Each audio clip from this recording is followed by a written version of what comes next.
Again, thank you all for coming. That's a house cleaning item, it's just a welcome. But I do really appreciate this. This is probably, the workshop I've been looking forward to the most, just because the whole goal of Food Fellows is to determine what your role is in the food system as a local food leader, and to really share with us and everybody else kind of how you arrived at that idea of what your role is and what your role, or you hope your role becomes, I should say. So this is why I'm so excited for tonight. And Bahia, again, you remember her from the first workshop, except for you two, is here with us again from Temple. And Bahia and I go back, and it's always a great time, including Wednesday nights when Bahia comes in. And so I appreciate it again.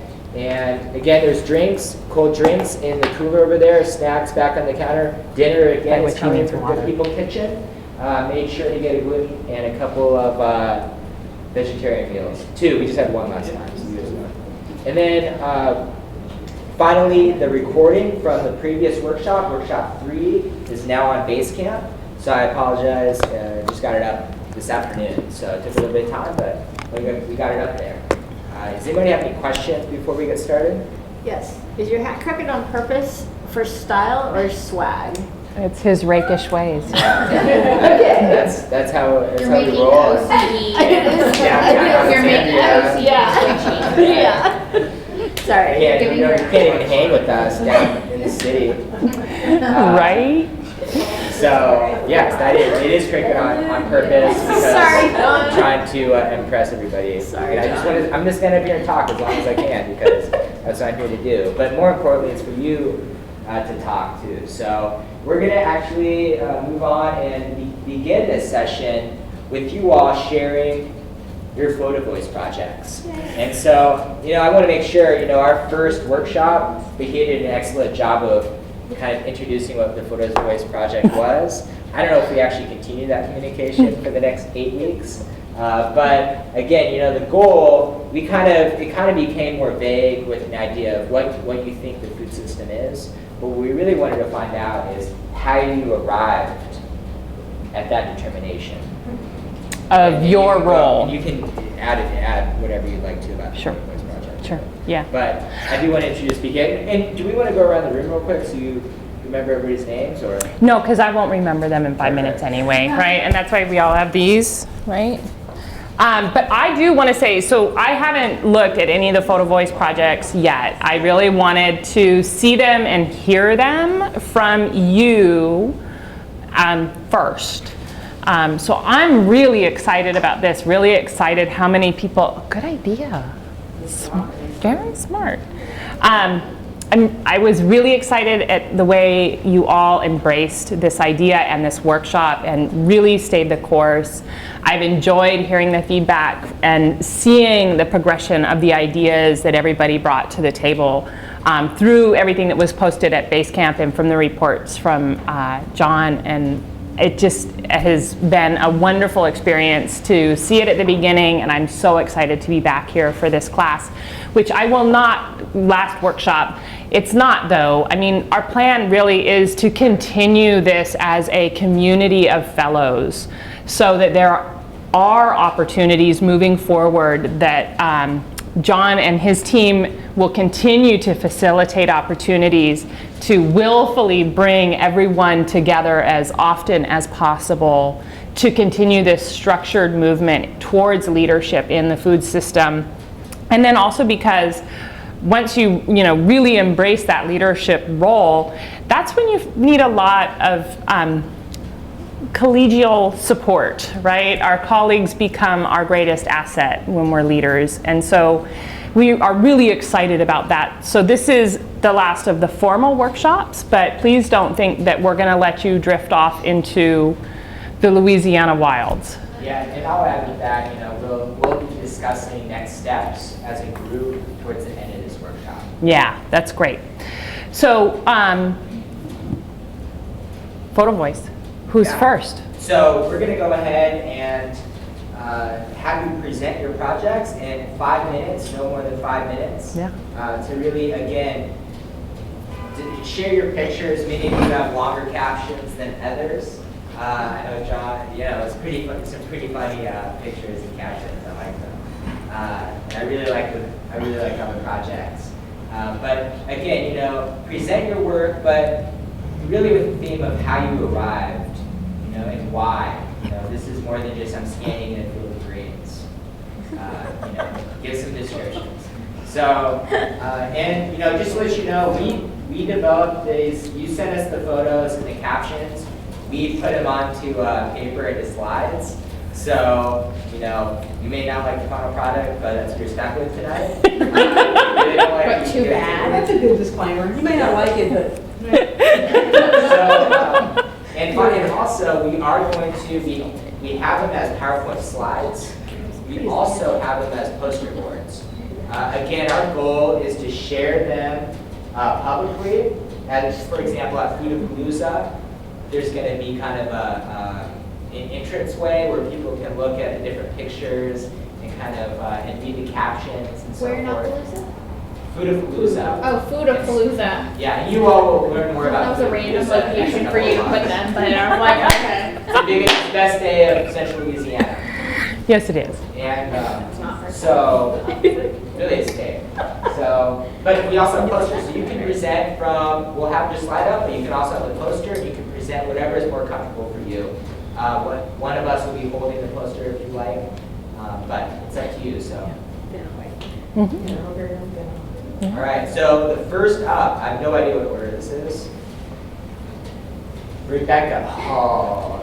Maybe she's actually going to be late. We're hoping that we would get through this project before she was up, so. The irony, the irony. Yeah. We'll- All right, we'll we planned this workshop pretty well. Put a pin in that. We'll roll back around to hers. Yeah, all right. So, DC, do you want to go ahead and stand up? Sure. Yes.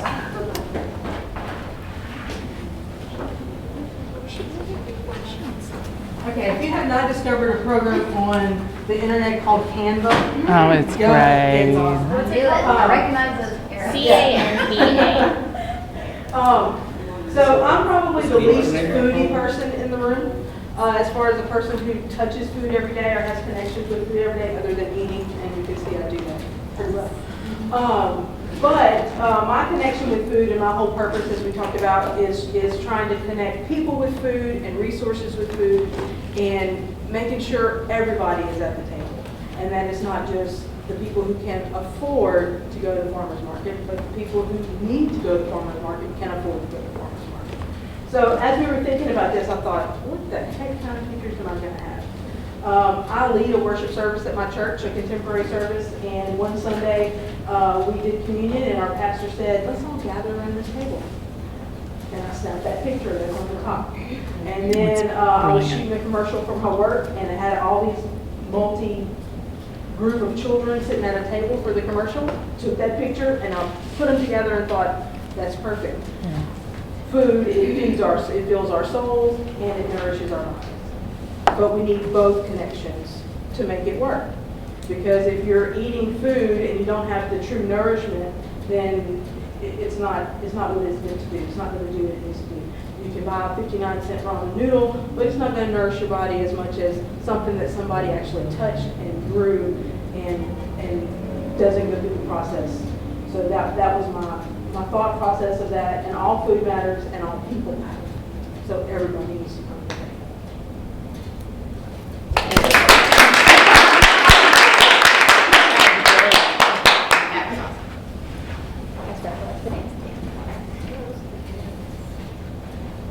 John.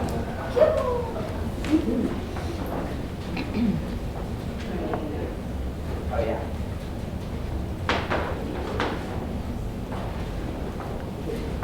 As you know, I'm a beekeeper. That's what I do for a living.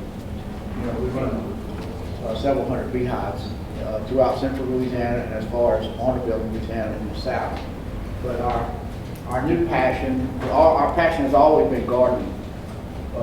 Ever since I've been alive, I've always had a garden. Okay, but we recently expanded it to even greater lengths, and we've been fooling around with farmers markets here in Alexander and in more Colfax. Okay, this picture was just taken just few days ago, some mustard greens, turnips, and kale in there. We have a large greenhouse where we grow things almost year-round. We have 2 satsuma trees, 2 lemon trees, and 1 kumquat tree in there. There's strawberry plants in there. We'll be picking green beans in just a few days. There's all kinds of lettuce, cabbage, broccoli. I love broccoli. I still say Bush lost the election because he bad-mouthed broccoli. I agree. Y'all remember that? I think it actually cost him the election because he bad-mouthed broccoli. You know what the farmers did for that? Huh? They said in cases of broccoli to the White House after that. Filled the Oval Office. That was actually funny. But broccoli, my kids call it trees. That's what they call it. You know, and we just like to eat good food, and we want to share with others. You know, the good food that we grow. You know, and we're not 100% organic, but we don't use no pesticides or anything. If something gets ate up, we pull it out, throw it away, and plant another one. You know, but we do use fertilizer. We use compost. I mean, whatever's available, we use. You know, we want to grow good food. We know it's better than getting at the grocery store because it's fresher. You know, okay? Thank you. So truly a farmer outstanding in his field? Yes. That's a sweet looking greenhouse, John. Yeah, it really is. It's pretty impressive. Neat and tidy. Yeah. I could never make my farm look like that. It's I am odd. really good at growing weeds. Yeah, me too. Really good. Me too. It's a lot for pretty long counts. It's a cover crop. Yes, it's all part of the crop rotation. I have really long captions that are going to be on here. So basically, I'm not going to read them. You can read them later if you would like. Throughout the project, I was going to all these different meetings and trainings because that's what I do for work, and they're all around food. And what I realized was there's a lot of polar opposite sides in food systems. So this picture is from a tomato grower. There was a tomato disease workshop, and he was trying to grow a certain type of tomato that was disease resistant. He was getting that disease in his tomatoes, and he has no idea what to do. So the disease people are out there really excited because they're seeing in the flesh what's going on, but it's kind of a, you know, that's who we're here to help as the farmers when it produce us the food. On another scale, there was this farmers market on campus, which actually has nothing to do with farmers. One of the distributors brings food to campus, and it's produce, and it's great because they stand out there and they get the students to eat produce that I know they wouldn't be eating during the day otherwise, but the fact that they use the word farmers has a lot of people upset because farmers aren't there, and it's not correct, technically, and there are lots of these popping up at other schools around the state. I know that Tubilane's having an issue right now at the farmer's market. That's an actual farmer's market versus one of these kind of makeshift. And then I also had a meeting, I couldn't find an interesting picture of it, of a child nutrition program, and I saw how defensive these people who work in our child nutrition programs are of what they do. Because at the end of the day, they want the kids to eat healthy, local, good food as much as everybody else does. But everyone's so quick to say, this isn't right, this isn't right, this isn't right. So these are the examples of people being like, why is this is bad, or this is great. This is bad, or this is great. And it's remembering that we all need to talk and remember that there are issues everybody's having. So we're all in it together. And this is just a picture of like the dream. So I went to a wedding that one of my friends threw. And you can see right here kind of that there's a field there. There's a field on the other side. They grew all of the food for the wedding. They're not vocal about how they affect the food system, but just being there, walking around, seeing where the food came from. They ran out of kale and broccoli and just went in the field and chopped it. That's cool. So everyone there had some sort of impact on them from just being there. So it's just living by example and remembering to find the positives in all this. This person's making tons of tomatoes for us to eat. They might not be organic, but we still need them. This produce that they need, that they don't have access to. And this is just remembering to be an example, yeah.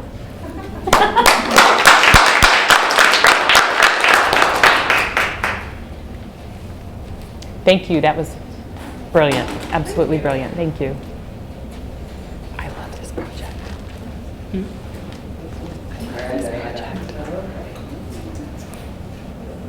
All right, well, I had to make that deadline, so I made a quick choice. These are the things that came to me that I like. And I'll start up here with the bees. I went to the honeybee workshop, and we got a real close one. That's my photo. I have a picture of Diana and Oh, wait a minute, yeah. I love it. I said, no, I want to show the bees. So save the bees, it's so important. When I first moved here, moved back about 8 years ago, I was aware of the collapsing of the hives, and so we learned a lot about that. And I'm so happy that I am growing cucumbers right here, or where is it? Right there. And I didn't see many bees, and I'm wondering, I know if I don't have bees, they're not going to fill out. So today I saw more bees than I'd ever seen, and I saw a few filled out, and a few was not. They were kind of small on one end and big on the other, and that's what they told me. It's because of pollination. So they are coming now. So that was in Bow Bridge that we went to this one, or Henderson, I think was a little town. And it was exciting because he was in the middle of the community with all of these bees swarming around in the area, but because they grew up there, the town probably grew up around them, it was accepted, and they didn't have any issues with this industrial manufacturing of, I think, I don't know how many hives are back there, but he produced, there was hundreds of barrels, $1,200 a barrel. I remember that.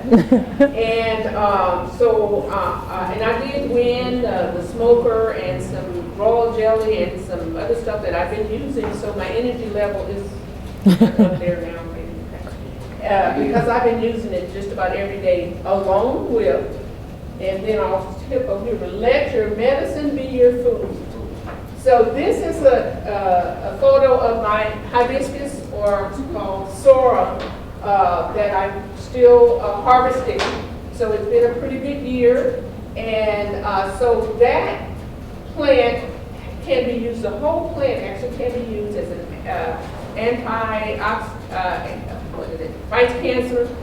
It lowers the blood pressure when you make the tea. There's many things that this is used for, and it can be made a tea, it can be made a jelly, chutney, or a soup. When I was in Ghana, this part was green, and the lady made a soup for me out of it.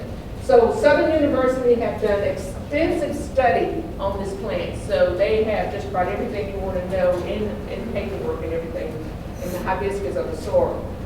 So I do believe in letting your medicine be your food, and your food be your medicine, because I do not take prescription medication, and I have had some issues. 2 or 3 years ago, I had a kidney stone. I took medication for about a week. Then I went to the herbalist and had a good cleanse, and everything is great, no problem since. Had some sinus issues 2 years ago, went to the doctor, they gave me steroids. I wasn't sure what it was. My daughter said, you don't need to be taking that. Sweet basil is growing in one of these pots also here. So and kale, and 2 kinds of kale, and porcelain. So this one is called in memory of Mother, because this ramp was built for my mother to walk in it. She made her transition, died last year, December. December 22nd. So now the ramp is used this is what you can barely get down there now, and definitely nobody's coming in there with a walker or a wheelchair. So my sister did not want to go to the farm to water anymore, so I had to bring the farm to her. So I had to get all this get it in containers. That's great. And I'm very much pleased with what I got. In my other class, I went to Inglewood and I bought 18 plants, and each one of them are doing very well in each plant. So it was worth a little dollar a piece. I was not sure at first, but so I just go outside here every day and pick So a lot of this goes into a smoothie for me every day. So that's it.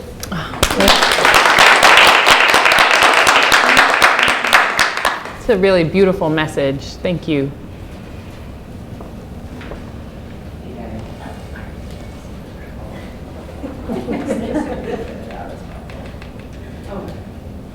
Okay, I'm Emily from Lafayette.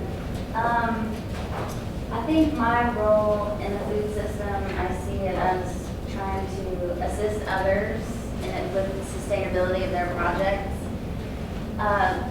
The fellow up here on the top, his nickname is T-Mac, and this garden was started from a grant through Blue Cross Blue Shield a few years ago, and we ran a big kids camp summer program, but once the funding was finished, it was just that transition period, kind of a startup project, and we had big plans for trying to continue the program or hire someone to staff it to work with the kids, but it's just really hard to do. We found out. So he is our main community member who was involved from the beginning. He was so excited about gardening. He lives right down the block. He would cook for us. We would invite everyone in the neighborhood and all the kids and families for work days and stuff. And he would always cook. And so he's been our main key stakeholder, angel person. And so now we pretty much turned the keys over to him. He already had a food business with his mother. They chop okra and freeze it, and they stew okra, and they do catering things. So he wanted to grow okra the whole time. He didn't have a big yard, and so for him this was a great opportunity. So this was him just last week with his okra, and he's paying some older kids. It wasn't the same kids we were working with. But anyway, he is really important to me because he's maintaining the space, and because since then we've all, had to get other jobs and do stuff. So anyway, the interesting thing, I guess I'm really interested in the business aspect, and I feel like that's what I want to educate myself about, and then also find information for people to help them with their small projects to sustain them on any level. But him and his mom were talking about an okra cutter. They said, because I said, how do you cut that? And he said, we cut it by hand. It's like, oh my gosh, I can't even imagine. Taking it by hand is one thing, but then cutting it by hand. I know, I'm a millennial, so you cut vegetables. But his mom said that there was an okra cutter an old guy had in Sunset, and it was $500. And we have about $800 from a fundraiser. So in my mind, I'm thinking, okay, if we invest in the okra cutter, then they can sell so much more, and maybe we can make some income for the project. Anyway, so that's my business story for him. But he's great. Y'all can come by and Lafayette, and we'll show you his spot. This is my neighbor, Lily, who actually helped with the summer program. And she is now, this is her backyard, and her and another woman, Alicia Andrews, who used to work at Inglewood actually. They started a little backyard project. They just built a greenhouse. They're growing food just to sustain themselves, but then they're going to grow transplants to sell in the neighborhood. So they're doing a business thing also. And then they came and helped me in my backyard because I haven't had a garden in a few years. So, because they didn't have room to grow their root crops, they just grow their greens. So now they're growing their beets and turnips and carrots in my yard. So it's kind of, big happy family.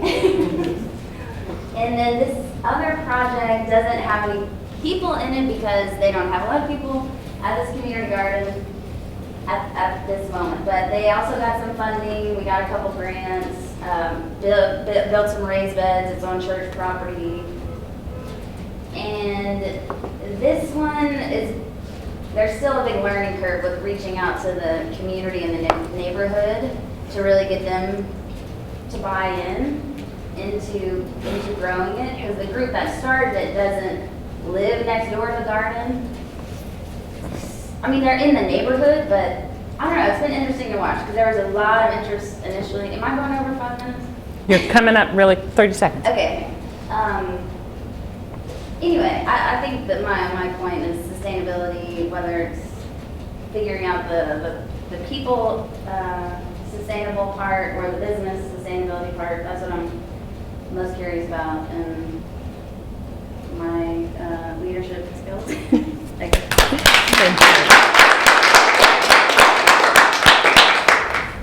That was great. I think you have hit on a lot of different themes in there, and I think they're all really exciting. So thanks for sharing them. Oops, sorry. That makes an alarm. Sorry, I don't know how to use that. We ready to go? Yeah, sorry. What's that voice? You didn't even, it's so nice for you to change it. Oh, well, you're not the least involved here. I got into this just out of interest after attending Foodapalooza with the focus on farm to school, and decided to sign up for the Farm to School Task Force. My husband and I moved here from Baton Rouge just last year. We're both retired. We always had gardens in our backyard in Baton Rouge in our 31 years there, as well as some orange trees and satsumas and blueberries. And I was so upset after we sold our house, and I went back to bring the new owner some paperwork, and saw that they had pulled up all of our blueberries, and they were probably 7-8 feet tall.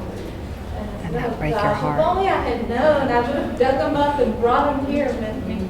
But anyway, we're living out here in the country, and so right now I'm just hoping to maybe become an advocate. Eventually we may be growing more things at our place, but we do have a small garden, so I'll start with that. Just this little picture here. What we have planted right now, broccoli and some Chinese cabbage, and we sustained our bell peppers from the summertime, try to keep them going even in spite of the drought. So they're not looking great, but they are producing bell peppers. This is the lemon tree we have that was already there when we bought the place, and we planted some new orange trees and lemon trees and blueberries. So that's our little home sustainable garden that we hope to keep going and expand on. And putting my pictures together, I was going on kind of on our first instructions, I guess, our view of the local food system. So, this is where I do most of my grocery shopping, is at the Kroger here. And they do have a section of organic produce. And, it's not a lot, but what they have it looks pretty fresh, although I do try to get food at the local farmers market as well as at Inglewood. So, this was taken at the Alexandria Farmers Market last week. And we had visited the Inglewood Market on Saturdays since we've been here. And then this little produce stand is on Highway 28 West, closer to where we live. When we first bought our place, I kept seeing these handwritten signs out by the highway that advertising what produce they had available at the time, sweet potatoes or tomatoes, purple whole peas. And then I didn't see any new signs for a while until more recently. So it looks like it was recently reopened as a new produce stand. I guess they're getting produce maybe from more farmers now. So it's a good place to stop and get some produce, and they also sell used books now. Nice. You get a book really cheap too. So that's it. And I just I hope to become an advocate and maybe even eventually grow a little bit more on our own properties. That's great. I think that role is crucial, and the role of being an eater and an advocate is very important, and I'm glad you highlighted it.